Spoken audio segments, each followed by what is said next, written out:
All right. Good morning, everybody. Why don't we go ahead and get started in the interest of time. We have a wonderful program ahead for you.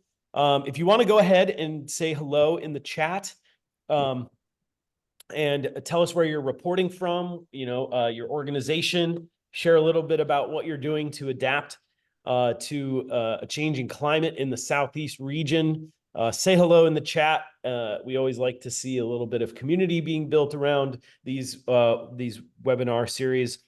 You are joining us for our third and penultimate webinar about the key messages of the Southeast chapter of the 5th National Climate Assessment. And before we get to the content around KM3 22.3, I would like to just start with a little bit of background in what is going on with the NCA 5, and then I'll pass it over to my colleague Janie, who will lead us through KM3's relevant material. And then we've been joined by three stellar individuals doing incredible work across the Southeast. Nair from the Ocean Conservancy, we have Faith from RVA Rapid Transit, and Omar from Low Country Alliance, all here to share with us a little bit about their work. So we're going to go through the content and then switch over to having a facilitated conversation. Thanks again for being here. Throw in a hello and a where you're coming from in the chat, and we'll get started. Jane, you want to move to the next slide? And you can actually go to the next one. If you're not familiar with the NCA 5 or the National Climate Assessment writ large, it's actually kind of like our version, our country's version of the IPCC reports. You hear about the global climate reports and so on. Well, this is the United States and like Caribbean and the Pacific Islands kind of version of that report. And so this is actually congressionally mandated starting in 1990 to help us understand, assess, predict, and respond to climate change. Next slide. The USGCRP, which oversees that, is made up of 13 or 15 different federal agencies.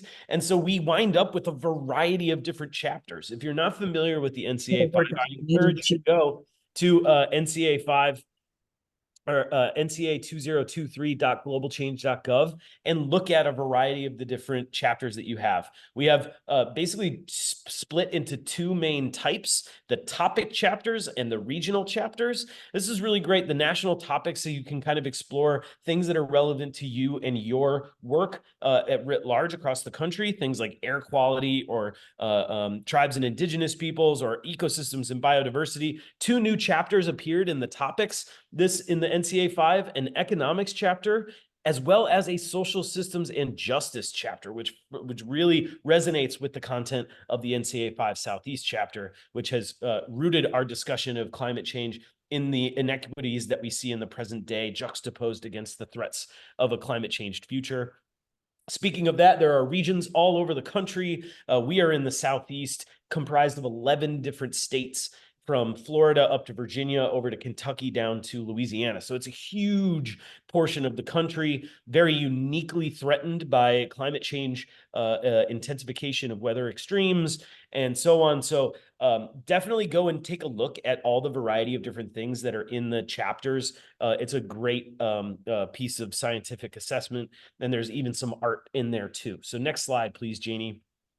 The NCA 5 Southeast chapter team was comprised of just a stellar group of individuals. You'll hear from my colleague Janie here in just a second, but I wanted to recognize everybody else that's part of the chapter team. I was very, very fortunate to be chosen as the chapter lead, and then we put together a really great chapter of scholars and researchers and contributors, all from different levels of career, different regions of the region, and so on. So it's a very big team effort to get this here. And so next slide, please, Janie. We're going to dive right in. Thank you for letting me introduce you to the NCA 5, and I'm going to hand it over to my esteemed colleague, Janie, who's going to introduce herself and then dive into the chapter content. Thank you so much, Janie, for leading this discussion. Thanks, Jeremy. And it's a pleasure. And it was an amazing experience working with Jeremy and the broader team on the chapter, I personally learned a lot. And thanks, Jeremy, for your leadership and the introduction, taking time to be here this morning. So I'm Janie Camp. I'm a research professor and associate director of adaptation and resilience for the Center for Applied Earth Science and Engineering Research at the University of Memphis. While working on NCA 5 and the Southeast chapter, I was at Vanderbilt and recently swapped positions. So a lot of my work is on infrastructure systems and how adaptation planning, helping take data and information to help local governments, state governments, and others make better decisions to plan for the future. So when we think about key message 3, climate change disproportionately damages Southeastern jobs, households, and economic security. One key focus of the chapter was thinking about the economics, and there is an entire chapter devoted to economic impacts and planning for economic impacts of climate change. When you think about the Southeast, economic growth has been concentrated in and around urban centers that depend on climate-sensitive infrastructure and regional connections to thrive, and that's where some of the supply chain considerations come into place. At the same time, rural and place-based economies that rely on the region's ecosystems are at risk of future and current climate changes. And we're seeing some of this, and we've got some pictures that show examples of some of the impacts as part of the chapter and this presentation today.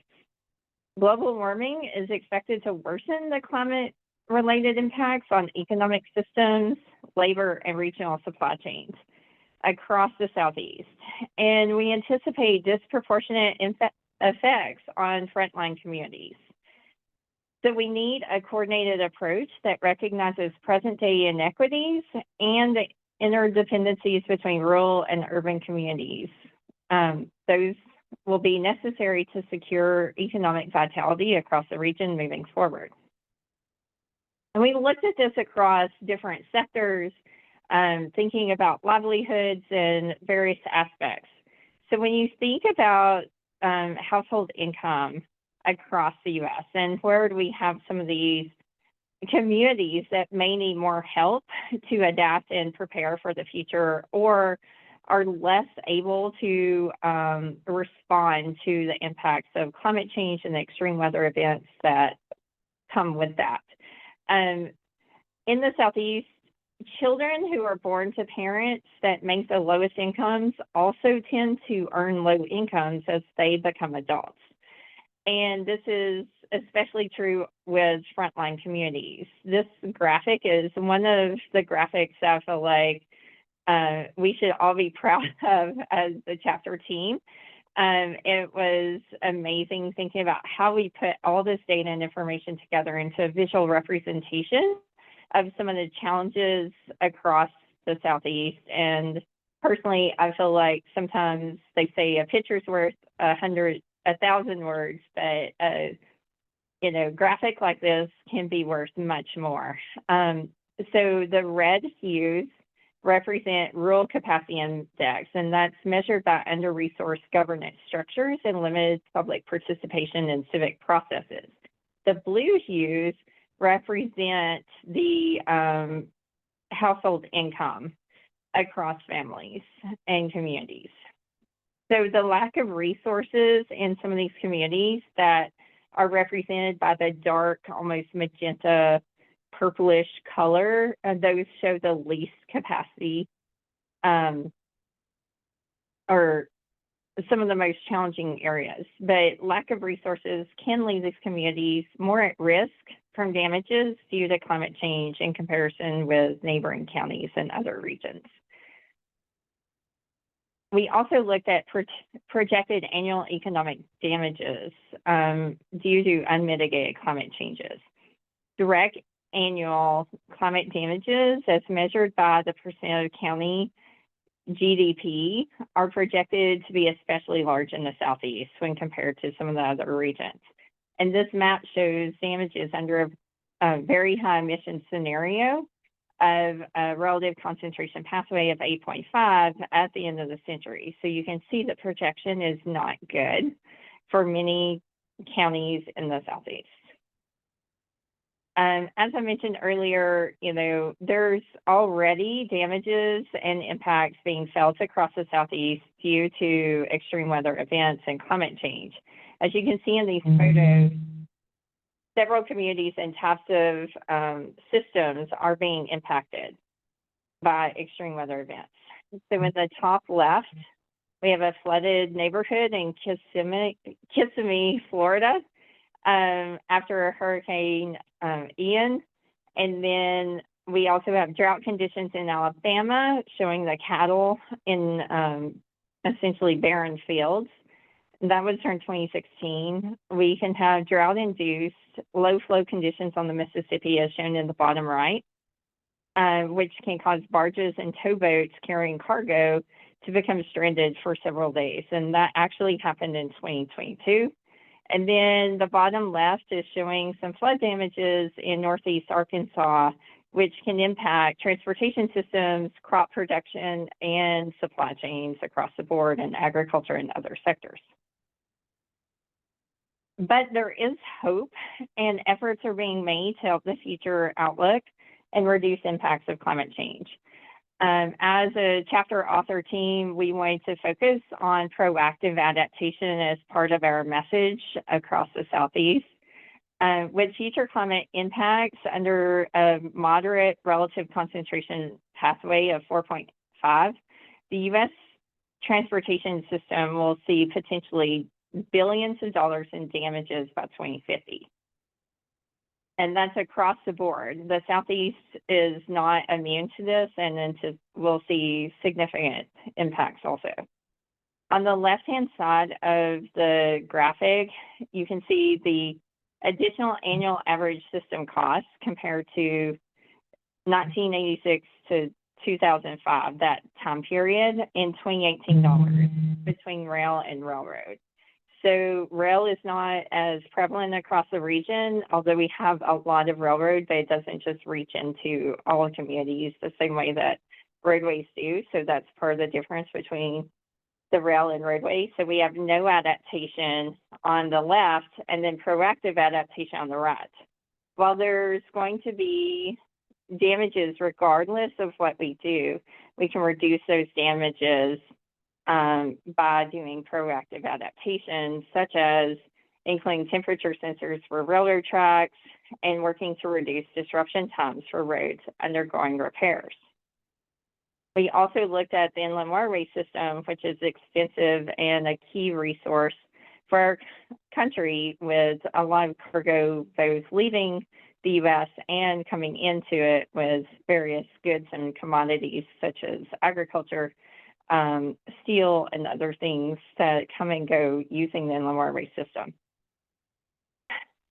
Weather and climate extremes such as regional drought and low flow conditions on the Mississippi River can result in unplanned lock outages. Here, we're showing the potential impacts of an unplanned shutdown of Calcasieu Lock in Louisiana. And the impacts of this lock extend well outside the Southeast and can affect 170 counties across 18 states.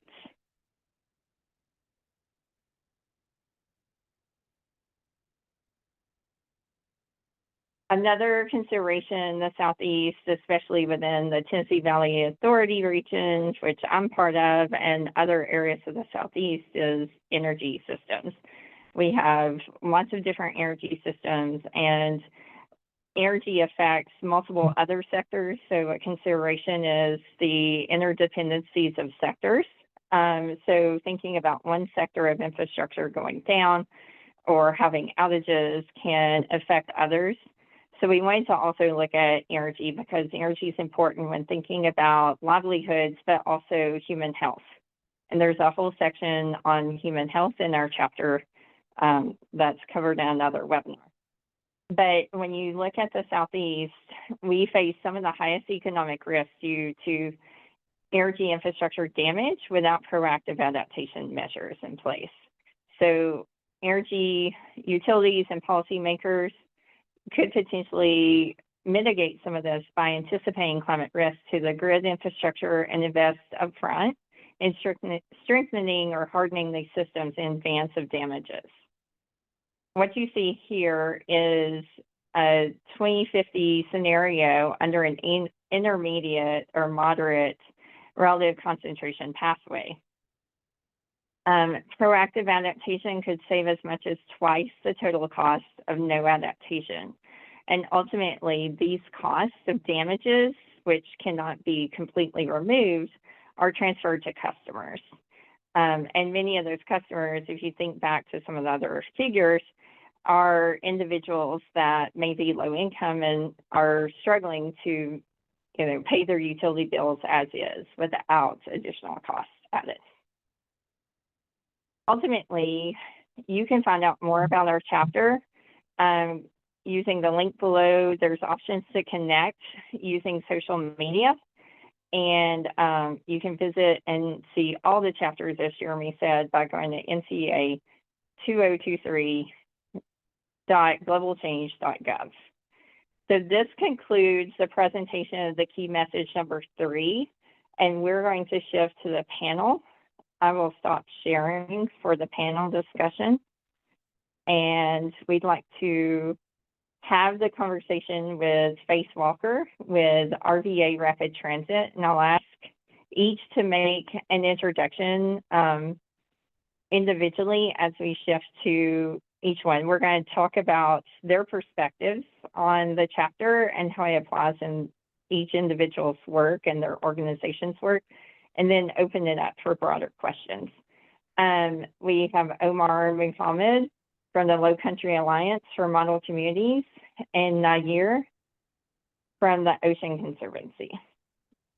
Nair Ransom from the Ocean Conservancy. So let's start with Faith. Good morning, Faith. Thanks for being here. Hey, good morning. Thank you so much for having me, Janie. My name is Faith Walker. I'm the Executive Director for RVA Rapid Transit. We are a nonprofit in the Richmond, Virginia region, and we advocate for frequent and far-reaching public transportation. And we focus that on 3 ways. We want to see more buses go more places. So right now, 80% of our buses are within the city limits. We want to see buses go out into the county lines. Secondly, we advocate for more dignified places to wait. So we want to see more shelters and benches. And then also we are working on elevating riders' voices in transit planning and decision-making. A lot of decisions happen and bus riders aren't aware or educated on them. And then last but not least, we're working towards zero fare. This is something new that we've been working on. We've seen an increase in public transportation because of fares, but also a direct impact and benefit to essential workers with this backdoor boost in wages. So thank you so much for having me here today. Thank you so much. That's really interesting about the zero fares aspect. So definitely helping meet people where they are and overcome some of those challenges of income. So ultimately, Faith, the Southeast chapter comments on how the rising disaster costs can negatively impact economies across the Southeast, especially in communities with limited access to upward mobility. And you all are trying to help citizens, be more mobile and, use the means that they have to get around communities. So can you speak a bit about the successes that you've had that have helped both the people and the environment beyond what you just included in your introduction? Yes, so I think some of the successes we've had is a report that we put out. We put out an annual report that talks about the state of public transportation. And one of the things that we're advocating for, again, is buses go more places. When people live interconnected lives, they have access to jobs, education, and this builds their economic mobility, but also their social equity.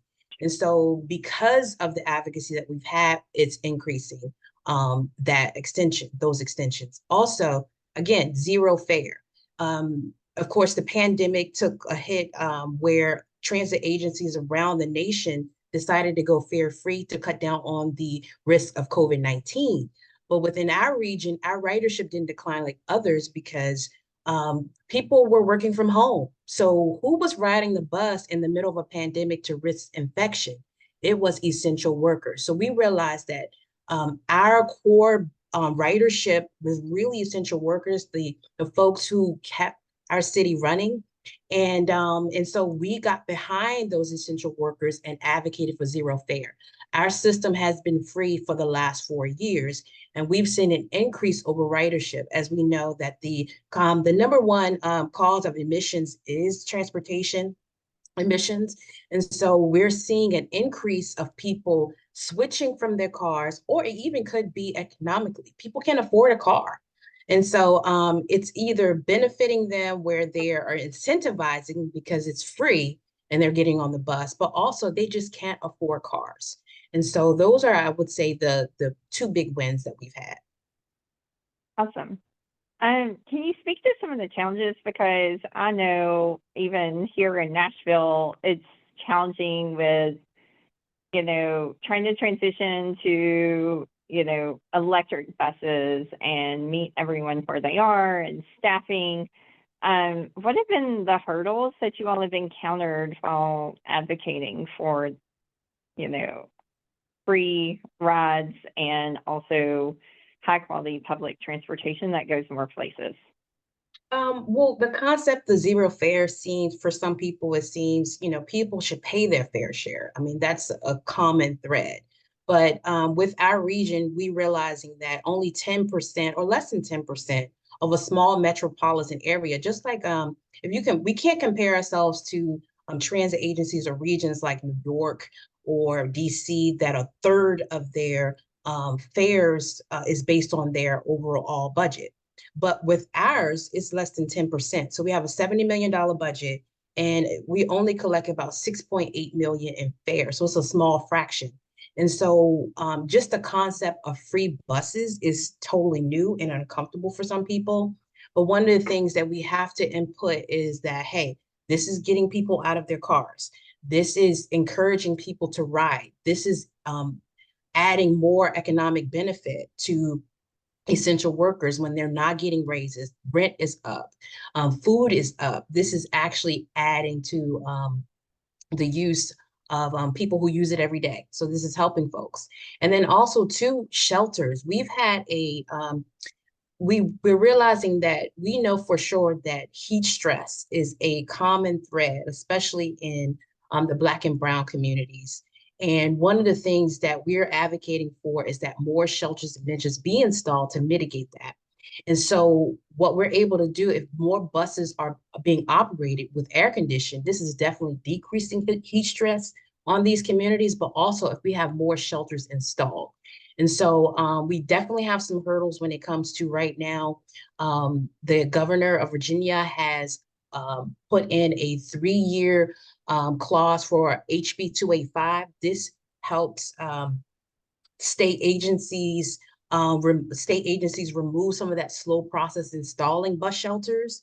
And so right now, I'm encouraging everyone in this call is reach out to the governor in regards to HB 285 to extend that clause for 3 years.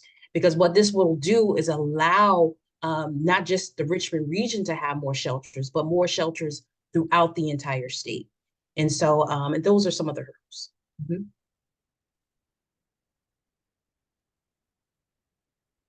Janie, you're on mute. Can you? Sorry about that. So I really appreciate, what you all are doing and that you are, able to offer the zero fares and work on the economic mobility and, social connectedness of individuals. When thinking about the Southeast chapter, I'll ask this of each of our panelists, was there anything that really stood out for you? And we'll move to the other panelists after you answer that and then kind of circle back to everyone in the panel as a group. But was there anything that stood out to you as a takeaway from the Southeast chapter? I think one of the things I would say, and this is before I saw this report, I really enjoyed the notion of pulling in other entities on this call. You being able to pull in a transportation agency and getting input on what's impactful for our community and on this lens, I think is a great way to add to what the chapter is doing. So I just want to say thank you again for inviting me to this. I wanted to say that from the get-go, but yes, thank you so much for having me here. Well, we had a great team helping organize the webinars that was working to kind of help reach out and find people to serve on the panel. So thank you for being here. And I think it's reflective of what we were trying to accomplish. We did multiple outreach engagements as part of the effort to develop the chapter, and then had a big outreach, public outreach and the engagement session after the release. But one of the things as an author team we really want to do was think about how the chapter could be useful and how do we reach more people and get more people involved in the conversation so we can truly advance the Southeast and help the region prepare for future climate change. So thank you for recognizing that we need everyone's voice at the table so we can truly make a difference here. So thank you, Faith, and we'll be circling back as we get to more open questions. All right, we are going to shift to Omar Muhammad with the Low Country Alliance for Monolith Communities. So Omar, can you give a quick introduction of yourself and the organization? Yes, ma'am. Good morning. Glad to be here and excited to hear from the other panelists about their work. But the Low Country Alliance for Model Communities is a nonprofit organization, a community-based organization in the city of North Charleston. We serve low wealth communities, 7 low wealth communities in the city of North Charleston, around 4 core areas, one being affordable housing, economic development, education, and environmental justice.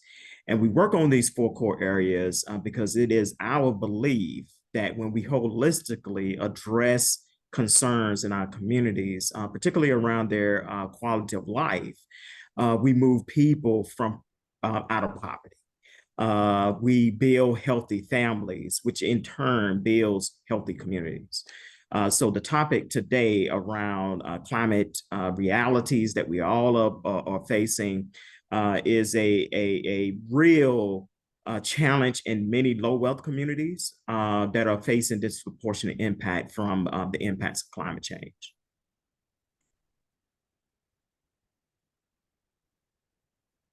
You on mute. I apologize. I am trying to make sure there's no feedback since I was having some audio issues earlier. So Omar, in the Southeast chapter, we talked about marginalized population and women and how they need to be included in the workforce, moving towards the future to avoid inequities of the current energy labor markets and also with green infrastructure job opportunities across the region. So training and workforce development are key to those activities and this transition for the future. And I know you all are working to break the cycle of poverty and create healthy families. So can you speak to, reaching those minority populations, women, and do you have programs specifically targeted for some of those demographics on the workforce development, education, and outreach activities? Yes, we do. And I can tell you that that work can be, it's not only, it can't be transactional. It has to be transformative. So it translates into building relationships in communities. So it can't be a one-off. I am only here to talk about climate change. So I'm just going to engage you when it is important for me to have that conversation, right? No, it doesn't. In the type of communities that we work in, environmental justice communities, communities that are disproportionately impacted, these communities have a myriad of different concerns that they're trying to address. Not only the impacts from environmental degradation and environmental challenges, right?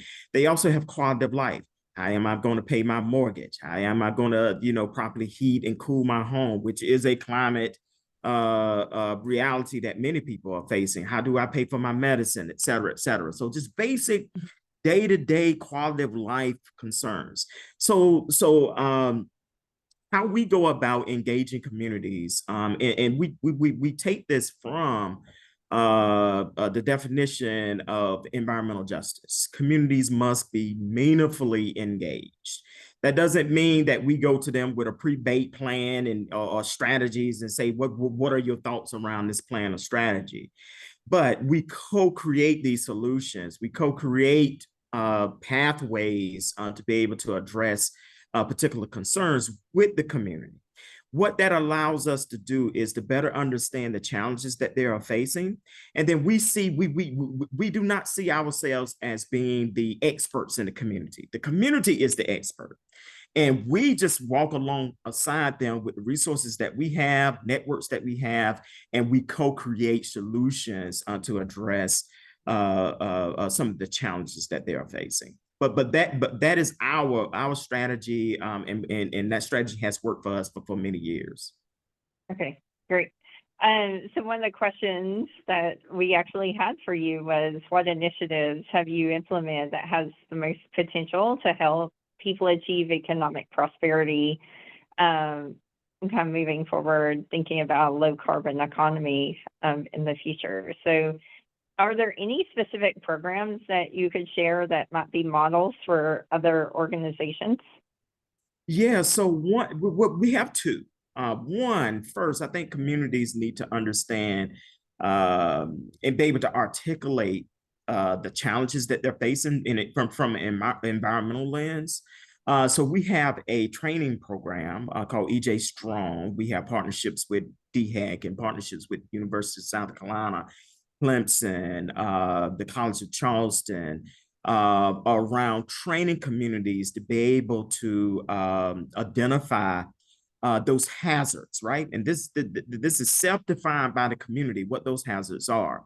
And then we as technical experts walk alongside the community and put language around those concerns so that then they have an action plan, that they can take action around a specific challenge that they're facing. Some of these challenges they do have a economic piece to it. When you talk about the green economy, how do you get folks who are struggling day to day to think about the just transition of what a green economy is going to look like in the future? It's happening. So how do we incorporate those folks in the community that may be their threshold of education may be lower, right? But how do you incorporate them into that green economy?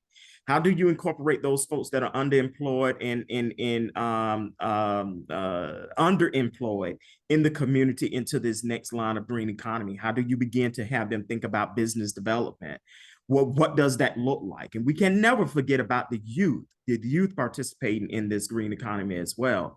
How do we get them wrapped in and involved in thinking about this green economy and what role they play in it?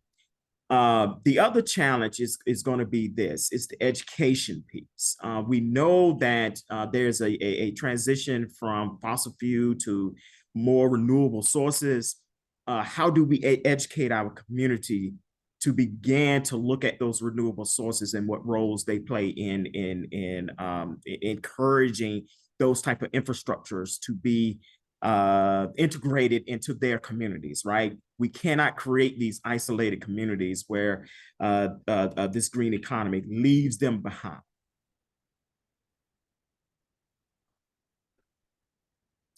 You're on mute.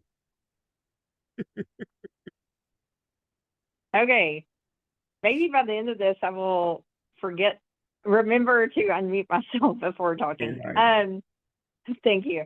But Okay, so I appreciate what you've said, especially with the youth and the educational piece. And I know we've been having conversations, and it's been more prevalent lately about kind of the green gentrification of some communities are advancing and getting access to renewables and really being more proactive on mitigation and efforts, and others are left behind.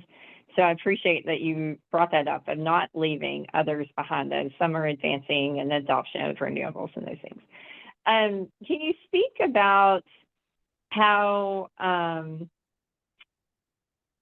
of the policy aspect of what policies do you think could be useful, or what's needed on the policy front to help organizations like yours do the work that you do in more communities, and truly provide the benefit to the residents of the communities to advance educationally, workforce-wise, and those things. So can you speak a bit about the policy side of things? Yeah, I think there are some very powerful policy tools that's already out there. For example, NEPA, right? The National Environmental Policy Act, the Clean Water Act, the Clean Air Act. These policies need to be strengthened.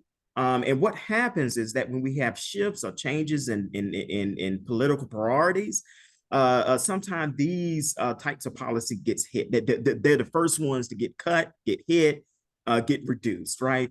So I think if we strengthen those and codify them, right, from an and what I mean by codify them from an environmental justice lens, right?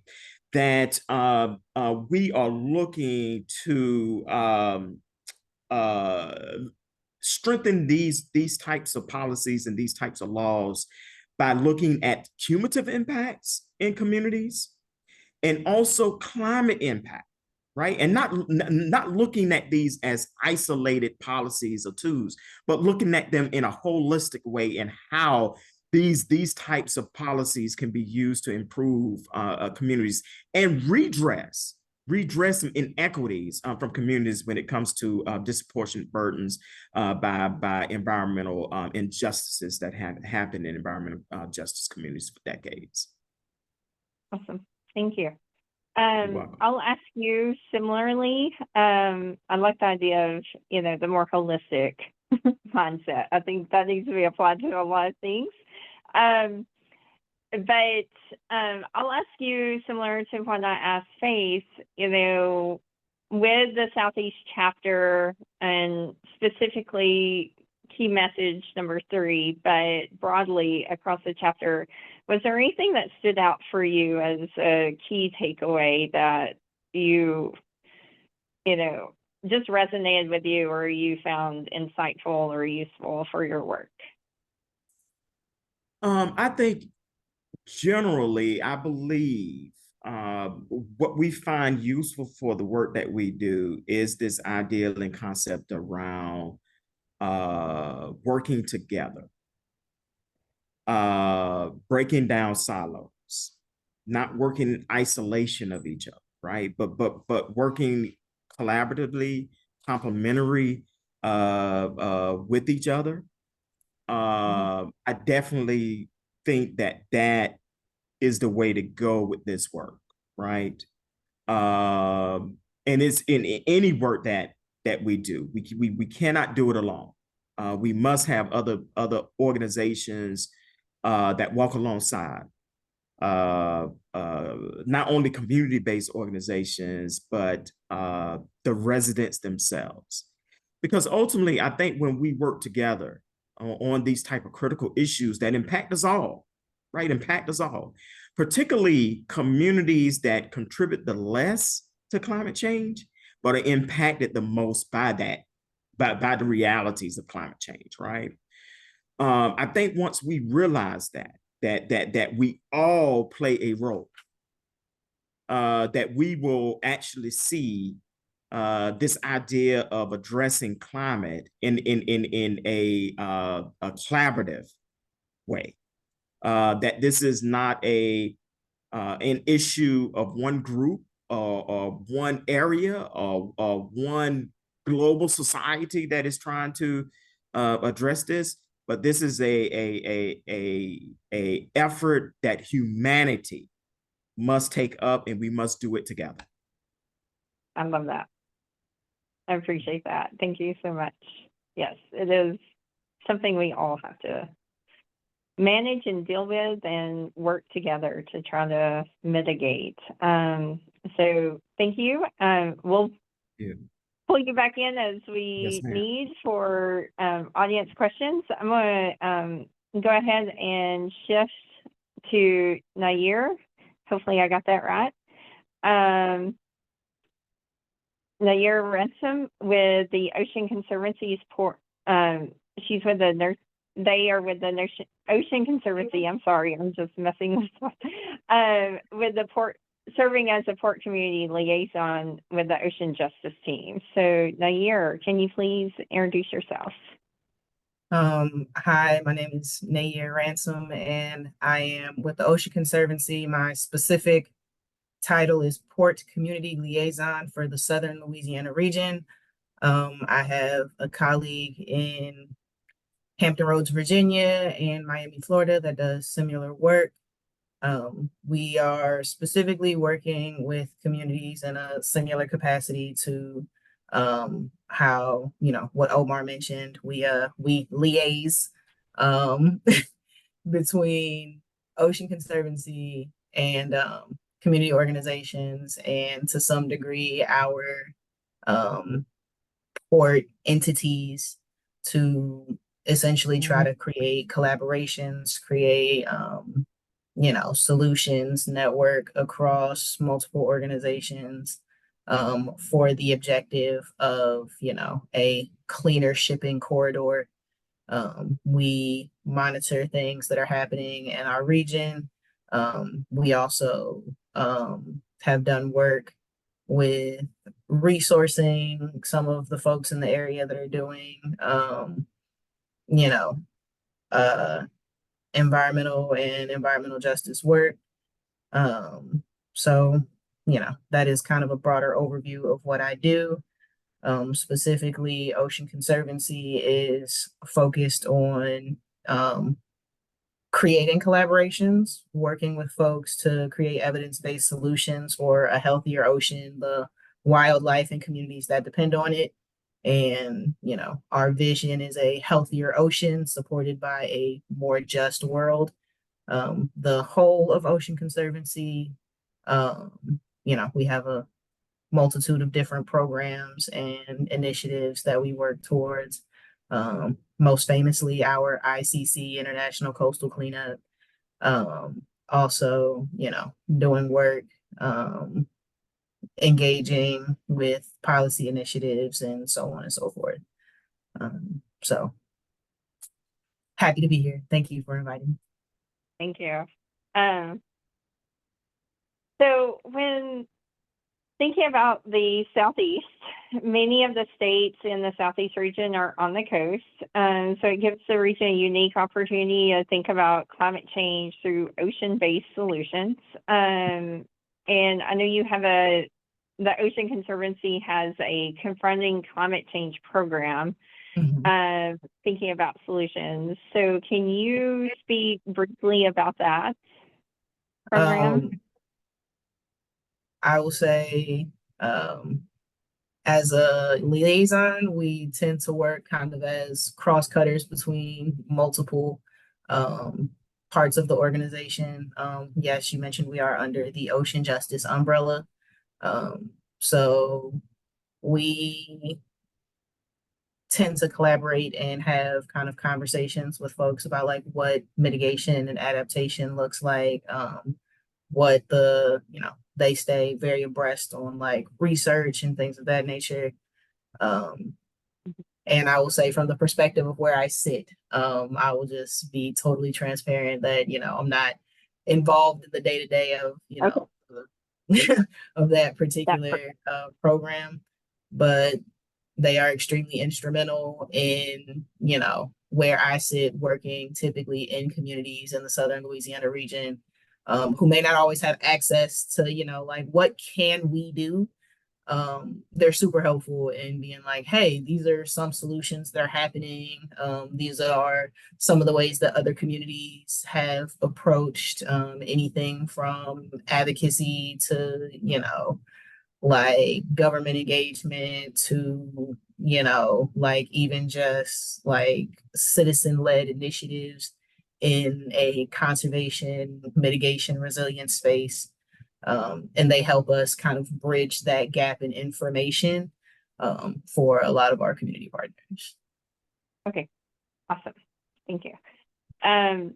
So one thing I know that your organization does is advocate for reduced emissions in shipping and at ports, and I've been exposed a bit to some of that through different projects I've been involved in.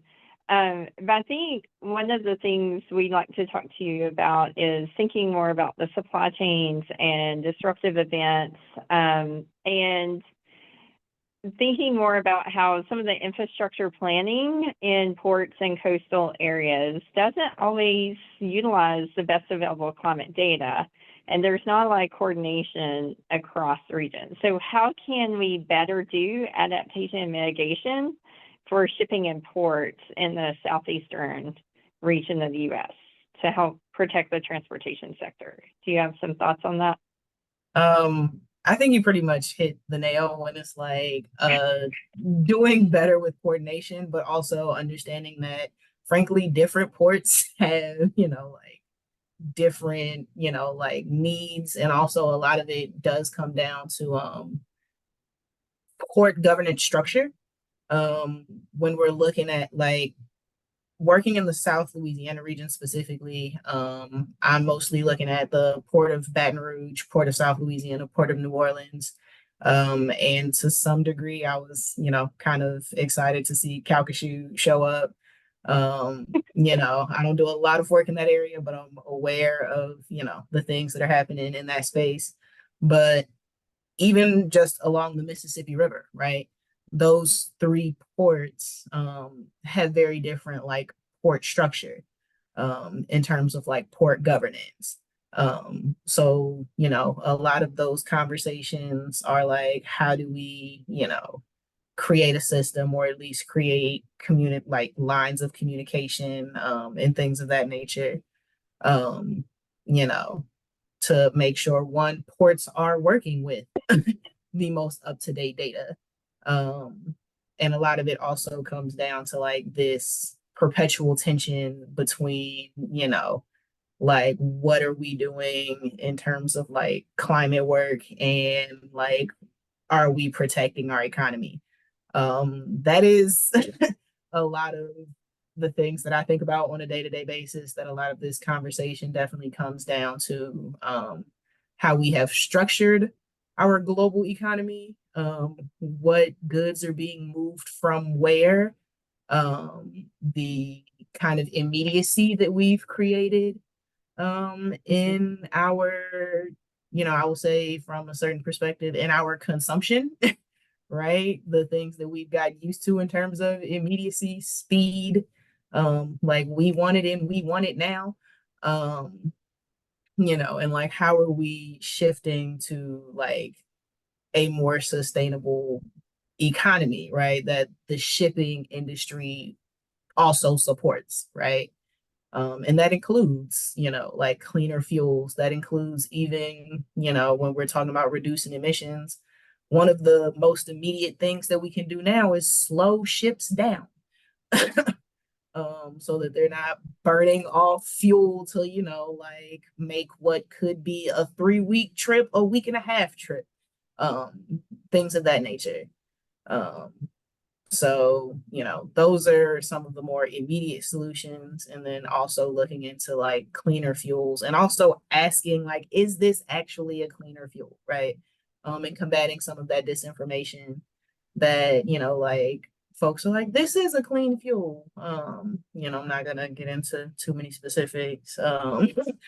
But, making sure one, we are like getting into like very much being well informed, And I will also say civic engagement is always something that I champion every day.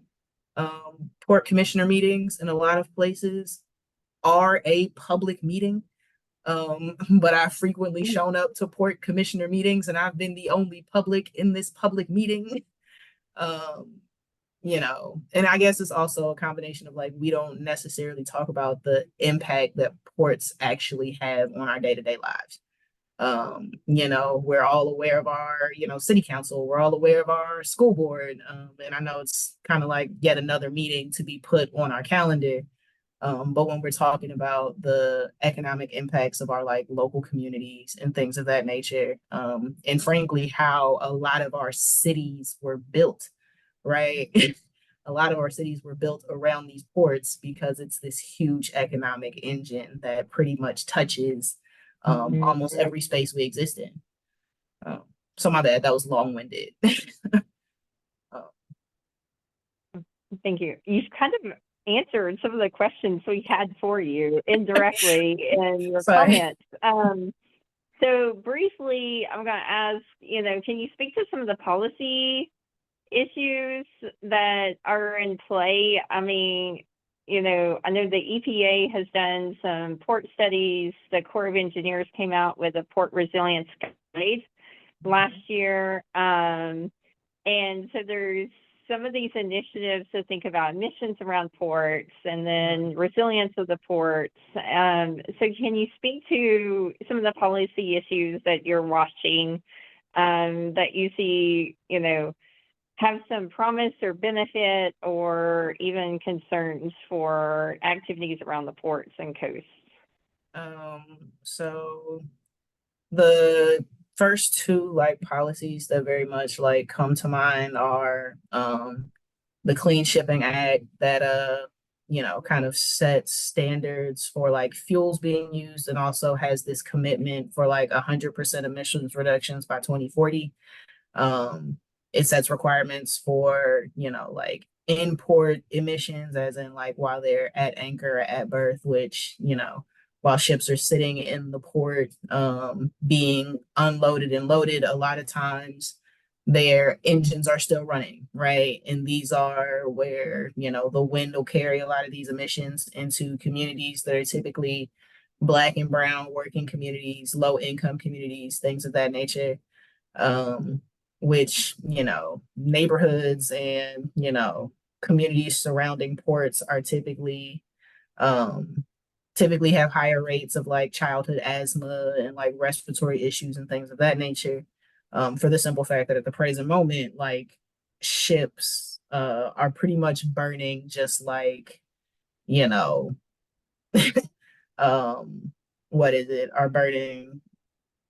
like just crude oil at this point.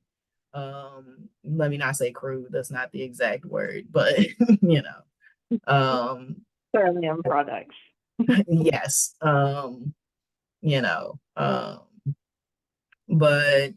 on top of the Clean Shipping Act, the International Maritime Pollution Accountability Act uses pollution fees for large maritime vessels, and it's expected to generate about $250 billion over the next 10 years. And a lot of it goes to like it works in tandem with the Clean Shipping Act to support like port air monitoring and things of that nature. I will also say on the side of the ports getting funding for clean infrastructure, of course, the EPA just released their NOFO for clean ports funding. What I will say from communications with a lot of port officials is that some of it is also capacity on the side of the ports, right? Like having, the time, research, personnel to apply specifically for this funding. I've been in spaces where, there have been port officials having conversations like when applying for federal funding, it is probably the most tedious process they've ever gone through. you know, that like they've had applications denied or like had to go back and forth for 3 months over like 8 cents with the federal government, right? And it's like, you know, when you're trying to track like hundreds of millions of dollars, trying to figure out where you're off by 8 cents Yeah. is, you know, is a Great. multiple day affair, multiple week, month affair.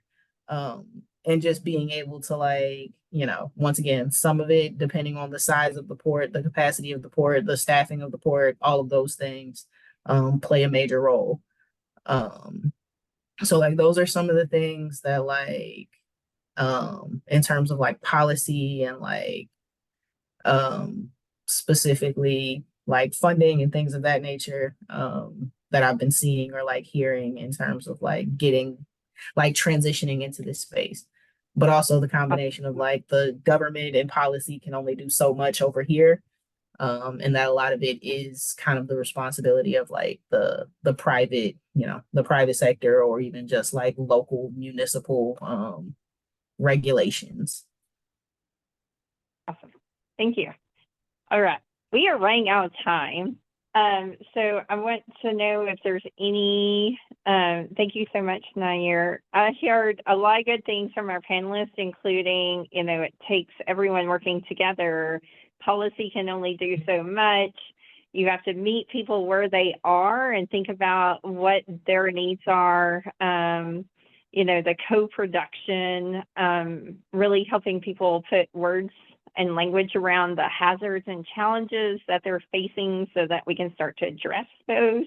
I know I'm missing a few things, but those are things that stuck out to me as if I was going to assemble bullet points of key takeaways from our panelists and their discussions. I'd like to thank each of you for being part of this.